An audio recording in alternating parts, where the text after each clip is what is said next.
Assalamualaikum warahmatullahi wabarakatuh. Jumpa lagi bersama Yudi Elektronik. Malam hari ini teman-teman, saya servis Amblipiro MW88. Kerusakan di bagian power supply-nya. Di ampli ini teman-teman, kata pemiliknya, ini hanya bertahan sekitar 1 bulan saja dipakai. Itu udah rusak. Teman-teman, saya ingin menjelaskan lagi tentang Amblipiro MW88, 89 atau triple 8. Mengapa begitu cepat rusaknya? Itu biasanya teman-teman ada dua masalah yang sering lupa kita mengatasinya. Memang di video ini sudah saya jelaskan juga, di video yang kemarin itu sudah banyak. Kalau teman-teman menggunakan ampli yang jenis ini, jangan langsung dipakai, jangan langsung diaplikasikan ke bangunan, tapi teman-teman harus mengatasi beberapa bagian dulu, yaitu memodifnya. Yang pertama-tama itu teman-teman harus memasangkan aki ke ampli ini. Minimal biarpun teman-teman itu tidak mempunyai aki yang besar, dengan aki yang kecil seperti ini sudah cukup. Kenapa? Karena keterbatasan dari power supply-nya ini itu begitu kecil. Nah, kalau teman-teman tidak percaya, itu coba ampli ini dicolokkan ke listrik. Terus teman-teman lihat apinya sewaktu begini. Itu tidak begitu besar. Itu menandakan keterbatasan dari ampernya. Nah, coba teman-teman satukan aki ini dari sini ke sini, pasti besar apinya. Nah, dengan kebesaran ampernya inilah artinya kita pasang ke sini cukup membantu Piro ini agar lebih besar dan lebih maksimal tenaganya, karena terbantu oleh aki ini. Nah, kalau tidak seperti itu, biasanya kalau listrik itu turun naik, maka akan berpengaruh juga ke suara, apalagi kita memasang tweeter yang begitu banyak. Jadi teman-teman harus memasangkan aki ini, jadi agak merasa ringan bebannya. Terus yang kedua, teman-teman harus memasangkan kipas angin di ampli ini. Itu biarpun tidak dari dalam, dari luar pun itu sudah cukup bagus, sudah maksimal. Kenapa? Karena kalau ampli ini tidak kita pasang kipas, kalau lama-lama hidup terus-menerus, akhirnya semakin panas, semakin panas. Nah, itulah membuat seluruh komponennya ini akan melemah. Apabila itu melemah, maka terpengaruhnya ke suara. Entah itu suaranya jadi serak, entah jadi sember, ataupun tidak maksimal lagi, teman-teman. Jadi pengaruhnya ke situ. Nah, jadi jangan teman-teman heran mengapa punya tetangga hanya memakai ampli Piro saja tapi suaranya respon, sementara kita memakai ampli yang sama artinya tidak respon. Bisa jadi dari pemasangan aki dan juga kipas ini, teman-teman. Jadi itu pengaruhnya. Dan juga kalau ampli ini sudah melemah, itu kalau rusaknya sekaligus itu langsung kita perbaiki atau kita ganti langsung. Tapi masalahnya teman-teman, ada lagi satu masalahnya, yaitu ampli ini terdengar bagus tapi sudah melemah, tapi berpengaruh ke bangunan. Nah, itulah teman-teman pengaruh dari ampli ini, mengapa kita harus mengatasi kedua hal tersebut.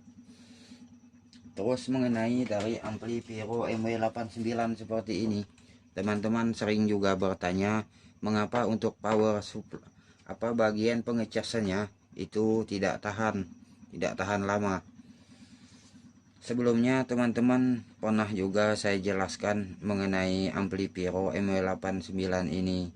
Kalau teman-teman menggunakan aki mengecasnya, jangan mengecas aki di atas 50 ampere.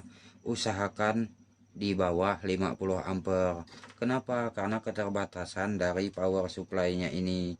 Nah, kalau besar dari itu, misalkan 50 ampere ke atas, itu memang hidup teman-teman, tapi dia tidak bertahan lama karena lama mengecasnya, akhirnya membuat panas power supply untuk pengecasnya itu. Nah, terus cara yang kedua begitu juga, jangan langsung dipasang mengenai ampli Pyro MW89 ini. Usahakan sedapat mungkin teman-teman buka penutupnya ini. Setelah dibuka penutupnya ini kan ada kipas di bagian sini. Itu teman-teman kan mudah mengerjakannya. Cukup melepas semua ini saja 4 buah. Itu kipasnya itu membuang keluar seperti ini. Nah, jadi usahakan kipasnya itu dibalik, buangkan ke dalam anginnya. Jadi anggap saja kita mendinginkan langsung komponen untuk pengecasan tadi. Nah, itu fungsinya untuk apa?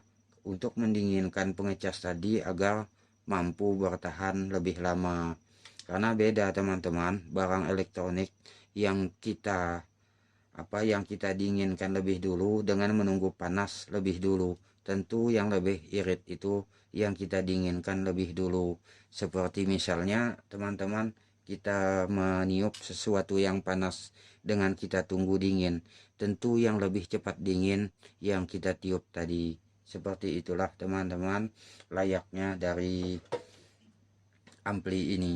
Nah, kenapa perlu kita dinginkan? Karena rata-rata teman-teman, kerusakan dari komponen elektronik itu asalnya dari panas dulu. Setelah panas itu baru rusak. Biasanya seperti itu apabila panasnya berlebihan. Nah, itulah fungsi kenapa harus kita mengatasi dengan kipas tadi. Begitu juga teman-teman, ini tidak hanya terjadi di ampli Pyro ataupun ampli Pyro 89. Itu komponen elektronik apapun teman-teman, kalau bisa, kalau mempunyai kipas jangan dibuang anginnya. Sama teman-teman seperti inverter ini, itu kan kalau asalnya anginnya buang keluar, setelah ini panas anginnya buang keluar, jadi sudah panas dulu baru terbuang. Jadi balik juga teman-teman seperti ini, karena merubah ini itu tidak menggunakan solder, hanya melepas penutup seperti ini saja. Sama juga teman-teman, itu untuk pengecasan sprayer yang seperti ini, ataupun itu sepeda listrik, itu anginnya selalu terbuang keluar. Balik teman-teman, dibuka saja, karena itu sangat mudah sekali kita mengerjakannya. Nah, begitu juga teman-teman mengenai ampli Pyro ini, itu merasa karena teman-teman di sini ada keluar tegangan 12 volt, jangan ngambil tegangan dari sini. Kecuali teman-teman bebannya itu kurang begitu banyak kita pakai, artinya hanya menggunakan beberapa buah tweeter saja. Karena kalau banyak kita menggunakan tweeter, itu kan arusnya akan berpengaruh. Jadi kalau kita tambah beban di sini, kita pasang kipas atau kita pasang pengecas, itu tentu lebih berpengaruh lagi. Itu teman-teman. Nah, tapi kan kalau aki itu masih sudah ada pengisiannya, itu tidak apa-apa, langsung kita pasang ke sini. Jadi usahakan teman-teman, ini aki ini harus terisi penuh, jangan yang masih kosong apabila menggunakan ampli Pyro MW88 ini, karena ini kan dia tidak mempunyai pengecasannya di seperti itu teman-teman. Nah, mengapa teman-teman harus banyak menonton video mengenai ampli yang saya jelaskan? Karena kalau teman-teman mengundang itu dari konsultan, nah setelah itu direhab, tidak mungkin juga teman-teman menelpon apa masalahnya kerusakan seperti ini, apa penyebabnya kalau rusak di bagian ini. Nah, tentu artinya tidak semua harus kita serahkan ke situ. Jadi teman-teman harus bisa mengatasi sendiri, dan juga tidak juga semua teman-teman harus semuanya mengantar ke servis. Jadi dengan melihat video seperti ini, teman-teman kan mungkin bisa mengatasinya sendiri. Nah, nantinya kalau teman-teman di ampli ini sudah tidak ada masalah, setelah RBW itu direhab di apa, tidak ada kerusakan di bagian ampli, suara tetap bagus. Nah, jadi tidak lagi menyalahkan, oh ternyata setelah direhab amplinya bermasalah. Oh ternyata setelah direhab itu suaranya kurang maksimal. Jadi tidak ada lagi teman-teman kata-kata yang seperti itu. Nah, mungkin inilah sedikit video untuk menjawab pertanyaan dari teman-teman. Mungkin itulah yang dapat saya sampaikan. Wassalamualaikum warahmatullahi wabarakatuh.